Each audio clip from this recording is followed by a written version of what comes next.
মৰমৰ ছাত্ৰ-ছাত্ৰীসকল আমাৰ আজি ভিডিঅ'লে তোমালোকক স্বাগতম জনাইছো। আজি আমি ক্লাছ 4ৰ ইংৰাজীৰ লেসন নম্বৰ 1ৰ এক্টিভিটি 12ৰ পৰা কৰিম। তোমালোকে মনোযোগেৰে চাই যাবা। চোৱা activity 12 fill in the boxes with appropriate words. উপযুক্ত শব্দৰে এই খালি বাকচবোৰ ভৰাব লাগে। এতিয়া চোৱা long, longer, longest, hot, hotter, hottest, happy, happier, happiest, big, bigger, biggest, short, shorter, shortest, brave, braver, bravest, wise, wiser, wisest. এতিয়া চোৱা activity 13a let's read a few words with silent letters. এতিয়া আমি silent letter থকা কেইটামান শব্দ পঢ়িম। silent letter মানে হৈছে এনে কিছুমান আখৰ যিবোৰ আমি শব্দ লিখোতে লিখিব লাগে কিন্তু পঢ়োতে আমি সেই আখৰবোৰ উচ্চাৰণ কৰিব নালাগে। এতিয়া চোৱা ইয়াত চোৱা ছোৱালীজনীয়ে কৈছে Do you know some letters are silent in some words? ছোৱালীয়ে ল'ৰাজনক কৈছে তুমি জানানে কিছুমান শব্দত কিছুমান আখৰবোৰ সাইলেন্ট হৈ থাকে। ল'ৰাজনে কৈছে That's amazing. এটো আচৰিত। আকৌ ছোৱালীজনীয়ে কৈছে Let's read some of these words without saying the underlined letter. তাৰপিছত আকৌ ছোৱালীয়ে কৈছে বলা আমি এই কেইটামান শব্দ এই তলত আঁচ দিয়া শব্দটো বাদ দি পঢ়ো বুলি ছোৱালীজনীয়ে কৈছে। এই আঁচ দিয়া শব্দটো এইবোৰ হৈছে সাইলেন্ট লেটাৰ। এইবোৰ আমি লিখিব লাগে কিন্তু আমি এইবোৰ উচ্চাৰণ কৰিব নালাগে। এতিয়া চোৱা LAMB লেম্ব আছে কিন্তু এটো আমি লেম ক'ব লাগিব। আমি বিক বাদ দিব লাগিব। TOMB টম হ'ব কিন্তু আমি টম ক'ব লাগিব। টম ক'ব লাগিব। বিক বাদ দিব লাগিব। PLUMBER এনে প্লাম্বাৰ হ'ব কিন্তু আমি এটো প্লামাৰ বুলি ক'ব লাগিব। BOMB বম, COMB কম, CRUMB ক্ৰাম। এতিয়া চোৱা আকৌ এবাৰ আমি পঢ়িছো লেম, tomb, plumber, bomb, comb, crumb. Activity 13b tick the word you hear. তুমি শুনা শব্দটো শুদ্ধ চিন দিয়া। এতিয়া চোৱা এটো লেম্প, এটো লেম, ডাম্প, ডাম।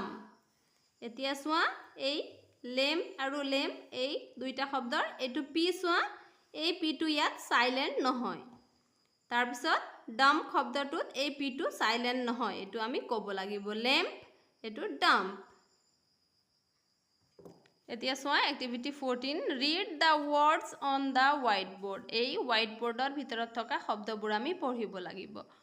মুন, বন, লেম্প, উলফ, ফৰেষ্ট, নাইট, শিপ, ভিলেজ, polite, smaller.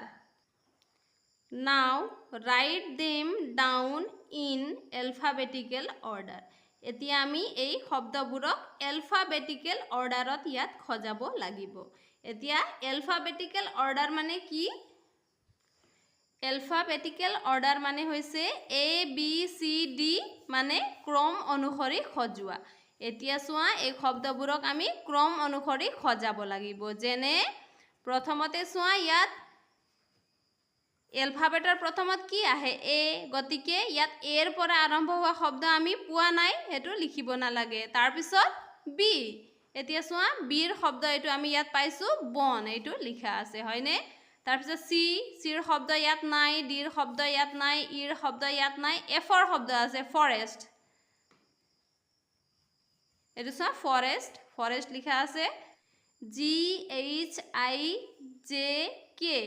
এইবোৰ আখৰৰ পৰা আৰম্ভ হোৱা শব্দ আমি পোৱা নাই আমি একেবাৰে এলৰ পৰা আৰম্ভ হোৱা শব্দ এটা পাইছোঁ ইয়াত লেম গতিকে আমি ইয়াত লেম লিখিম এলৰ পিছত এম আমি ইয়াত এমৰ শব্দ বিচাৰি পাইছোঁ মুন গতিকে আমি ইয়াত মুন লিখিম তাৰ পিছত এমৰ পিছত এন আমি ইয়াত এনৰ শব্দ বিচাৰি পাইছোঁ নাইট হয়নে গতিকে আমি ইয়াত নাইট লিখিম ওৰ পৰা আৰম্ভ হোৱা শব্দ আমি ইয়াত বিচাৰি পোৱা নাই ইয়াত দিয়া নাই গতিকে আমি পিৰ পৰা আৰম্ভ হোৱা শব্দ পোলাইটটো লিখিম আৰৰ পৰা আৰম্ভ হোৱা শব্দ আমি ইয়াত পোৱা নাই সেয়ে আমি এছৰ পৰা আৰম্ভ হোৱা শব্দ চিপ লিখিম চিপ আৰু আমি ইয়াত এছৰ পৰা আৰু এটা শব্দ পাইছোঁ স্মলাৰ গতিকে এইটো আমি ইয়াত লিখিম এছৰ আমি লিখিলোঁ এতিয়া টিৰ পৰা আৰম্ভ হোৱা শব্দ আমি ইয়াত পোৱা নাই ইউৰ পৰা পোৱা নাই ভিৰ পৰা আৰম্ভ হোৱা শব্দ আমি ইয়াত এটা পাইছোঁ ভিলেজ গতিকে আমি ইয়াত ভিলেজ তাৰপিছত ডাব্লিউৰ পৰা আৰম্ভ হোৱা শব্দ আমি ইয়াত এটা পাইছোঁ উল্ফ গতিকে আমি এইটো লিখিম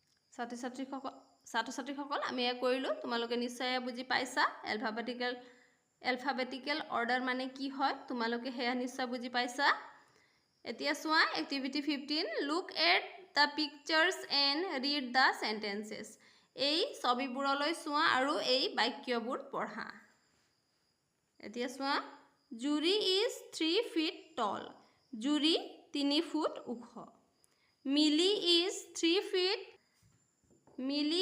3 feet and 6 inches tall মিলি 3 ফুট 6 ইঞ্চি ওখ Rini is 4 feet tall Rini 4 foot ওখ এতিয়া চোৱা নাও fill in the blanks choosing the correct word from the help box এতিয়া আমি এই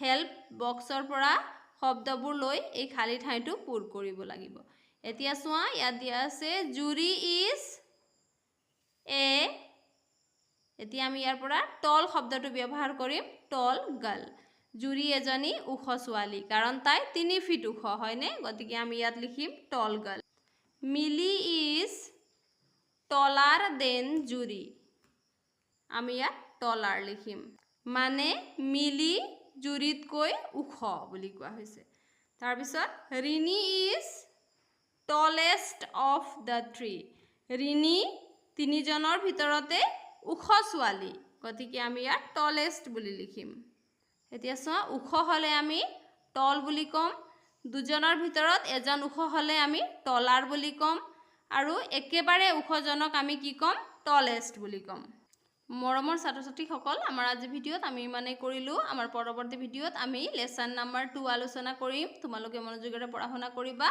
আজিলৈ ধন্যবাদ